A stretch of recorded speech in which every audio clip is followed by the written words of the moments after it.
Okay, so pag-usapan po natin yung nangyari today, June 3, 2026 sa Senate of the Philippines kung saan nag-elect po ng Senate President pro tempore yung minority with only a vote of 12 senators. Tapos from there, nag-acting Senate President din po si Senator Win Gatchalian and they proceeded to elect new members of certain committees po sa Senado.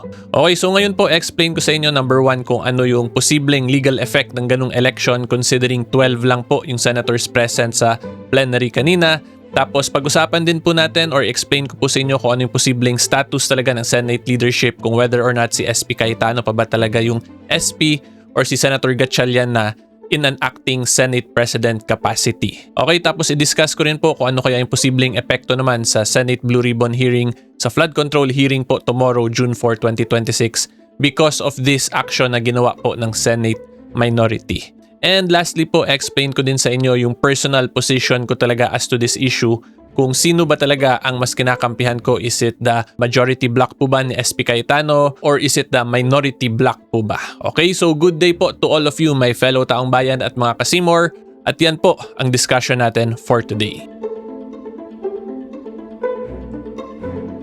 Okay, so brief facts lang po muna tayo. Ang nangyari nga po kanina, may 12 senators sa Senate plenary which is composed of yung 11 minority senators po plus si Senator Chis Escudero, kaya naging 12 po sila. At yung position po ng minority since 12 sila ay sapat na daw po yun to constitute a quorum, which eventually led to them electing si Senator Gatchalian as the Senate President pro tempore. Tapos yun nga po, they further proceeded to elect new chairmans po of mga Senate committees including the Blue Ribbon kung saan magkaka-flood control hearing bukas, July 4, 2026. Tapos they also mentioned that si Senator Gatchalian was in an acting Senate President capacity. Tapos yung isa pa po na nangyari after that ay may statement din po yung Palasyo. So kung makita nyo naman po dito, ang sinabi, "We acknowledge the leadership of acting Senate President." So pag i-click nyo po to, acting Senate President Gatchalian po ang sinabi dito sa news article na yan. Okay, so yan po ang pinaka-facts natin. Ngayon po ang first issue talaga or ang first question natin is kung pwede ba yan mag-election ng bagong Senate officers or ng bagong Senate leadership with only 12 senators. Okay? And of course, para mas maintindihan nyo, we are back in the 1987 Constitution of the Republic of the Philippines po, and to be specific, of course, nasa Article 6 tayo, which is the Legislative Department or the Congress po ng Republika ng Pilipinas. Tapos yung relevant provision po natin dito is Section 16 kasi yung Section 16 po ay dun nakalagay yung discussion or provisions tungkol sa pag-organize po ng Senado at ng House of Representatives. Okay, so ito pong mga previous articles or previous sections, this touches on more on sa qualification po ng senators, ng congressmen, ano yung general function sila. Pero kung tungkol na nga po sa organization, kung paano elect yung mga Senate officers na yan, nasa Section 16 po yan. Okay, so ito po, makita nyo, Section 16, the Senate shall elect its President and the House of Representatives its Speaker by a majority vote of all its respective members. So if you've been regularly watching me, I'm sure familiar na kayo dito sa Section 16.1 kasi nakailang discuss na po ako dito lately because of the bangayan or yung away po na nangyayari sa Senado at present. Okay, and then yung second sentence or second paragraph po sa Section 16.1, ang nakalagay dyan, each house shall choose such other officers as it may deem necessary. Okay, so yung maganda po talagang ma-take note nyo dito, sa Constitution, ang nakalagay to be specific ay pag-election ng Senate President, it requires a majority vote of all its respective members. Tapos pag other officers na as it may deem necessary, wala na pong nilagay na voting requirement yung Constitution. Okay? So because of that na wala pong voting requirement, ang next question naman, ano yung voting requirement required para mag-elect ng Senate President pro tempore? Okay? At yung sagot po dyan is nandito po yan sa number 3 naman because nakalagay dito, each house may determine the rules of its proceedings, punish its members, so on and so forth. So dito yan papasok more on sa each house may determine the rules of its proceedings. So in other words, nasa Senate rules po nakalagay kung paano yung voting requirement or voting procedure para sa Senate President pro tempore and other officers po of the Senate. Kasi pag Senate President, hindi pwede Senate rules yung titingnan, kundi dapat Constitution. Pero pag other positions like that of pro tempore, Senate rules na yon. Kasi yun nga po dito sa paragraph 2 ng number 1, section 60 number 1, yung other officers as it may deem necessary lang, in relation dito na sa number 3 na pwede gumawa ng sariling rules yung Senado. Okay, so ngayon because of that, punta naman po tayo sa Senate rules. So ito po, Senate of the Philippines, turuan ko na po kayo kung paano to ma-check nyo mismo para mas maintindihan nyo po. So yung i-type nyo lang is senate.gov.ph, tas punta lang po kayo nyan dito sa About. So kita nyo naman po, diba? Tas yung pinakauna po is Rules of the Senate. So i-click nyo lang po tong Rules of the Senate tapos maglo-load na po to siya. So dito po makikita ninyo, again, Rules of the Senate, yung seal, and ayan, Legislative Publication 2026, Pasay City, so on and so forth. Tapos kung makita po ninyo, Elective Officers, Election of Officers, yan yung nasa Rule 1 and Rule 2 po talaga ng Senate Rules. Yan, di ba? Kita nyo naman po. So ngayon, of course, punta tayo ngayon dito sa Elective Officers at Election of Officers. Okay, so ito po, kitang-kita nyo naman, di ba? Rule 1 and Rule 2. Section 1 and Section 2 to be specific. So dito po nakalagay Section 1, the Senate shall elect in the manner hereinafter provided a President pro tempore. So ito po yung inelect kay Senator Gatchalian ngayon, yung President pro tempore. So ibig sabihin po niyan in simple terms yung pro tempore, para po yung Vice President. Pero hindi lang Vice President yung term na ginamit, kundi President pro tempore. And then after po niyan, Secretary, Senate Secretary, and then the Sergeant at Arms. These officers shall take their oath of office before entering into the discharge of their duties. So ang una pong i-take note nyo dito, ang sinabi, the Senate shall elect in the manner hereinafter provided. Ibig sabihin, sa paraan provided after itong Section 1. Okay? So ano po ba yung sumunod sa Section 1? E di of course, Section 2. So ngayon, ang nakalagay dito, Rule 2, Election of Officers, ay very straightforward din naman po. The officers of the Senate shall be elected by the majority vote of all its members. Should there be more than one candidate for the same office, a nominal vote, so on and so forth. So yung key po na dapat maintindihan nyo talaga dito at i-take note is itong provision na elected by the majority vote of all its members. So dito nga po sa Section 1, ang nakalagay, ang cover dito is the Senate President, Senate President pro tempore, the Senate Secretary, and the Sergeant at Arms. So ano po ba ang majority vote ng lahat ng members ng Senado? So alam po natin na yung majority number na yan of all its members is 13 kasi yung composition po ng Senate is 24. Diba? So therefore, posible po talagang masabing illegal yung election kanina kay Senator Gatchalian as the Senate President pro tempore. Kasi sa Senate rules sila mismo, ang ni-require nila na vote ay majority vote of all its members. In other words, ginaya po nila yung words ng Constitution na pag Senate President, majority vote of all its respective members. Then they literally copy and pasted this provision dun sa Senate rules nila sa pag-elect ng Senate President, pro tempore, Senate Secretary, at Senate Sergeant at Arms. Okay? Okay, so I think that is very clear and straightforward naman po. And ipakita ko lang din sa inyo yung mga other voting requirements dito sa Senate rules para mas maintindihan nyo po talaga yung importance kung ito or ganito ka-specific yung nilalagay ng Senate rules. Okay? Ngayon, balik po tayo dito sa 136. Again, I have recently explained this numerous times already. So this one talks about the amendment of the rules of the Senate. So kung makita nyo, nilagay nila dito, the rules may also be amended by a motion, tapos yung voting requirement lang, vote of the majority of the senators present in the session. Diba? So it is very different po from dun sa Rule 2 or sa Section 2 kung saan nakalagay na a majority vote of all its members. So in other words or in simple terms po, kung ginusto talaga ng senators natin or ng Senate of the Philippines na hindi 13 yung required para magboto ng bagong Senate President pro tempore, ay pwede po sana nila ilagay yung ganitong provision. Diba? Majority lang of those present in the session. Pero hindi po yun ginawa ng Senate. They retained or they copied the provision po sa Section 16 number 1 Article 6 of the 1987 Constitution.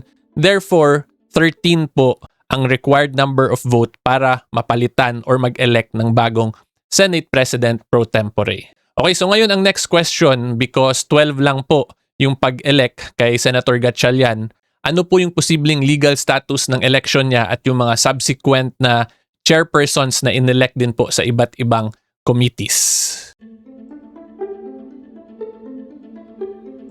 Pero before po tayo mag-start mga Kasimor, gusto ko lang po kayo pasalamatan lahat because we have reached a very big milestone po. Nasa 1 million strong na po tayo across multiple social media platforms. Sa YouTube, 440,000 plus na po tayo. Sa Facebook, 340,000 plus. Sa TikTok, 230,000 plus. So unahin ko po munang magpasalamat po sa inyong lahat for being part of my content creation journey at being part po ng community ko. Ayoko po kayo tawagin na followers lang kasi I like to think na what we are doing here is an advocacy, and that advocacy po is to hopefully empower all of you, my fellow taong bayan. So because of that, I consider all of you po as friends and part of this community that we are building. Okay, so again, maraming salamat po sa mga hindi pa po nag-subscribe. Huwag niyo po kalimutan sana mag-subscribe. Libre po yung subscription sa YouTube ko, and huwag niyo rin po kalimutan i-like yung video na to para po mas bigyan pa kayo ng ganitong content ng mga social media algorithm. Okay, so anyway po, tuloy tayo sa discussion. Okay, at before ko po sagutin yung question na yan, i-emphasize ko lang din po na yung pag-recognize actually nung Malacanang kay Senator Gatchalian as the acting Senate President, as the newly elected Senate President pro tempore, wala po actually bearing talaga yun or walang legal impact or legal weight considering ang nakalagay naman po sa Constitution natin, again sa Section 16.1, the Senate shall elect its President. So pag officers po ng Senate ang pinapag-usapan, trabaho po yan ng Senado at walang kinalaman dyan yung executive. So yung pag-recognize nila, wala pong legal bearing talaga yon kasi it is the senators themselves who recognizes or who elects kung sino po yung Senate President nila. Diba? So currently, ang nangyari naman po si Senator Alan Peter Cayetano, he was elected at yung Senate President pro tempore po niya si Senator Legarda plus the chairpersons po ng committee nila were elected with a quorum na may 13 senators and via 13 senators din po na number. Therefore, kung ako po ang tatanungin ninyo, mas malakas po ang legal claim ni Senate President Alan Peter Cayetano kasi 13 yung nag-elect sa kanya at may quorum din po na 13 plus when he was elected together with his pro tempore and other chairpersons po of the committees ng Senate. Okay, so ngayon po, going back to our main question kung ano yung legal status, possible legal status po nung pag-elect kay Senator Gatchalian plus kay Senator Cayetano din po, ay dyan po papasok ngayon yung mga de jure versus de facto officers na legal principle. So when you say de jure officer, yan po yung legal talaga, yung isang tao who was legally qualified, elected, or appointed to a certain position, tapos he is exercising that position or that title na ino-occupy po niya. Tapos, ang de facto officer naman po, ang ibig sabihin niyan ay person is occupying an office, pero yung authority niya, yung appointment niya, yung election niya, basically yung right po niya to hold that office ay illegal or null and void due to certain issues dun sa pag-elect, pag-appoint, sa qualifications niya. Okay, so in simple terms, de jure, legal, and qualified po talaga yung nakaupo. De facto, functioning, pero hindi po talaga legal or qualified yung pag-occupy niya sa seat na yon. So dito, ang issue talaga, both parties, si Senator Cayetano, si Senator Gatchalian, pwede yan sila ma-argue as de jure or de facto officers. Depende na lang po kung sino yung kausap ninyo. Okay? So when I say kung sino kausap ninyo, pagtatanungin po ninyo yung grupo nila Senator Gatchalian, of course, sasabihin nila sila yung legitimate na Senate leadership. In other words, sila po yung de jure officers, tapos yung block naman or yung group ni Senator Cayetano ay mga de facto officers kasi yung position nila ay nagkaroon na ng election, they elected si Senator Gatchalian, therefore, wala na sila Senator Cayetano. Pero of course, if you will ask Senator Cayetano naman po, ang sasabihin naman po niyan ay sila yung de jure legal na officers considering they were elected with the quorum requirement and with the majority vote requirement na number. Diba? Tapos of course, sila Senator Gatchalian yung de facto kasi 12 lang po yung nag-elect sa kanya at nag-constitute ng quorum. Okay, pero ang pinaka mangyayari po talaga dyan kung magkaroon talaga ng kasuhan ay ang magde-decide po talaga dyan is the Supreme Court kung sino sa dalawang grupo ang legitimate or de jure officers at kung sino yung illegitimate or de facto officers. Okay, again, that is a legal issue po kasi therefore yung magde-decide po talaga is the Supreme Court assuming may cases po na final. And then, isa pa po na idagdag ko lang sa discussion, kung kayo po ay Team SP Cayetano tapos tingin niyo illegal yung election ni SP Gatchalian, ang effect po nun ay lahat ng mga subsequent actions sila which is yung pag-elect nila ng mga bagong chairpersons ng committees ay null and void din po yun kasi yung authority po na ginamit ni Senator Gatchalian sa pag-preside ay illegal in that situation, di ba? Again, if you are in the position na illegal yung election sa kanya kasi 12 votes lang, kung yun nga po yung position ninyo, all subsequent actions are also null and void kasi yung authority ng presiding officer sa pag-preside po ng proceedings ay illegal. Okay? At yung comparison lang po dyan para mas maintindihan nyo talaga is dun sa impeachment case ni VP Duterte. Di ba nag-proceed po sila to the Senate impeachment trial, pero once the Supreme Court held na unconstitutional, null and void yung nangyari, yung lahat ng subsequent actions, so impeachment trial, yung 2025 impeachment trial, ay na-considered as parang hindi rin po talaga nangyari. Although meron yun siya sa mga minutes of the meeting sa journal ng Senate. Okay, so ganyan din po ang mangyayari dyan pag illegal yung pag-elect ni Senator Gatchalian. Because again, since wala siyang authority to preside, therefore lahat ng subsequent actions ay also illegal or null and void. Okay, so ngayon ang next question. Okay, at ang sagot po dyan is depende po talaga yan kung sino yung i-recognize ng Senate personnel at staff at ng taong bayan. Kasi they both have claim to the title or to the Senate leadership. So kung makita po natin, there is really a chance na magkaroon po ng problema or kaguluhan kasi magkiklaim yan sila ng title talaga nila. And of course, expected naman po yan na talagang mag-i-insist sila na sila yung tama or yung de jure officer. Kasi pag hindi po nila i-insist yan, edi kahit na sabihin pa ng isang group na sila yung legal pero pinapabayaan lang nila mag-function yung kabila, ay in effect parang wala na rin po yung claim na yun kasi yung kabila na po yung nagfa-function 'di ba? So in other words po, dito si Senator Cayetano, kung gusto talaga niya matuloy yung Senate Blue Ribbon hearing tomorrow, June 4, 2026, kailangan po niya i-insist na siya yung legitimate na leader ng Senado as the Senate President. Otherwise, kung hindi po niya insist yun, hindi niya insist yun, hindi po niya ipa-recognize sa Senate staff and personnel, edi parang ano siya nun, parang lame duck or sitting duck lang na masabi lang niya na siya yung Senate President pero he is not exercising the function. Kasi even if, let's say for discussion purposes, de facto officers po talaga yung grupo nila Senator Gatchalian, pero kung sila yung nagfa-function sa Senate as the acting Senate President, edi sila po yung may appearance of legitimacy. Again, kailangan po talaga mag-insist na Senator Cayetano na siya yung legitimate na Senate President para matuloy po yung Senate Blue Ribbon hearing tomorrow. Otherwise nga po, walang mangyari, kailangan niya pumunta sa korte ngayon. So, ang question na lang dyan, sino po ba talaga yung kailangan pumunta sa korte? Ang nakikita ko na lang po dyan, it will really depend kung sino yung i-recognize ng Senate staff and personnel. And of course, sa taong bayan. Kung let's say si Senator Cayetano yung i-recognize ng staff, ng Senate staff personnel at ng taong bayan, edi ngayon kailangan pumunta nila Senator Gatchalian sa Supreme Court para ma-overturn yung situation. Sila yung ma-recognize naman. Diba? Pero ang nakikita ko po talaga ang mangyari nito tomorrow ay both parties will insist on their hold in the Senate leadership kasi si Senator Cayetano ay of course gusto niya matuloy yung Senate Blue Ribbon hearing tomorrow. Tapos sila Senator Gatchalian, they also have their own schedule for committee hearings. And then yung last discussion na lang po natin ay i-explain ko po sa inyong lahat yung personal position ko po. Kung sino ba talaga yung kinakampihan ko dito. Is it the majority of SP Cayetano or the minority of Senator Gatchalian? At tingin ko po kung fina-follow nyo ako sa Facebook ay alam nyo na kung sino yung kinakampihan ko dito. Okay, but I'll be honest with all of you po, hindi ko kinakampihan si Senate President Alan Peter Cayetano because of his personality. Or in other words, hindi simply because he is a Cayetano. Hindi po yun yung reason kaya I am supporting him. Kung hindi, siya po kasi yung nakikita kong magpo-push through talaga ng Senate Blue Ribbon Committee hearings in relation to the flood control. Diba? Tas kung makita po ninyo dito sa Facebook post ko na to, the last majority po kasi yung current minority, yung last hearing po nila sa Blue Ribbon Committee was 4 months ago pa nung ni-research ko around January. Tapos come June, wala nang nangyari. Pero nung nagka-change in leadership si Senate President Cayetano po yung na-elect as SP, ay talagang skinedule po niya agad na magkaroon or tumuloy po yung flood control hearings. Diba? At alam naman po natin kung ano yung consequences ng nangyari because of the flood control anomalies. Hindi lang po pagnanakaw sa pera ng taong bayan yung nangyari, kundi it led to actual casualties po na mga kababayan natin because sablay-sablay or hindi gumana ng maayos yung flood control. Okay? So again, this is just a reminder to all of you na iwasan po talaga sana natin yung personal politics at tingnan po natin kung sino ba yung may mga policies or may mga plano na mas beneficial po to the taong bayan in general. Diba? Again, wag po tayo magtingin sa personalities lang, sa mga apelido, so on and so forth.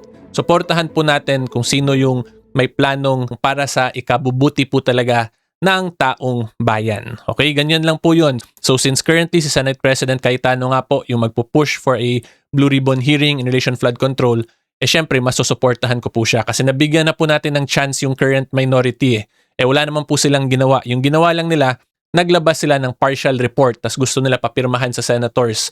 So mako-comment ko lang po dyan sa partial report. Ako po as a practicing lawyer, I do not submit partial pleadings to court. 'Di ba? Kasi hilaw po 'yan. Kaya nga partial kasi hindi pa kumpleto So why will you discuss something or put something out in public sa plenary kung hindi pa po tapos ang storya talaga? Again, that is incomplete, kaya nga partial, kaya hindi po proper 'yan na pirmahan. And kung makita nyo rin po dito sa post kong to, ang currently lang na mga allegedly involved daw po sa flood control issue ay lahat kung napansin po nyo puro opposition senators or congressmen. Pero yung mga administration, senators or congressmen, wala. Although sobrang dami nga po yung meron daw allocables, tapos even mga contractors hindi rin nakasuhan. Very clear po yung constitution na bawal yun na may contractor because that's a clear conflict of interest, 'di ba? Pero up to present, wala po tayong nakikitang any congressmen na nakakasuhan po talaga. At tingin ko naman, since si Senator Cayetano ay mukhang hindi naman pro-admin talaga, posibleng makita rin natin yung other side of the story sa flood control issue pag sila naman yung mag-imbestiga. So again, it is for that reason why I support the majority of SP Alan Cayetano. Not simply because he is a Cayetano, but because of his directive in relation to the flood control. 'Di ba? Again, ito po sana yung maging mindset natin. And lastly, idagdag ko na lang din po, itong mga ginagawa kong content, I like to think I am doing everything I can to talagang educate po all of you, my fellow taong bayan, and to hopefully empower all of you po para po magtulungan talaga tayo na mapaayos, 'di ba, yung Republika ng Pilipinas. Because at the end of the day, we only have one country unless na lang po magpa-dual citizen kayo. Pero kung hindi po kayo dual citizen, isa lang po ang bansa natin, ang Republika ng Pilipinas. Diba? Again, I am doing everything I can to educate all of you na wag tayo maging personality-based politics palagi. And aside from that, hindi lang naman ako puro salita lang din I even attend the anti-corruption rallies as a showing din po yan to all of you na we have to do everything we can if we believe in certain advocacies, 'di ba? Okay, so yan lang po ang masasabi ko sa inyong lahat, my fellow taong bayan, mga ka-Seymour. Hopefully klaro po yan. If you like more legal videos on current events, subscribe lang po kayo sa channel ko. And until next time, see you all po. Bye-bye!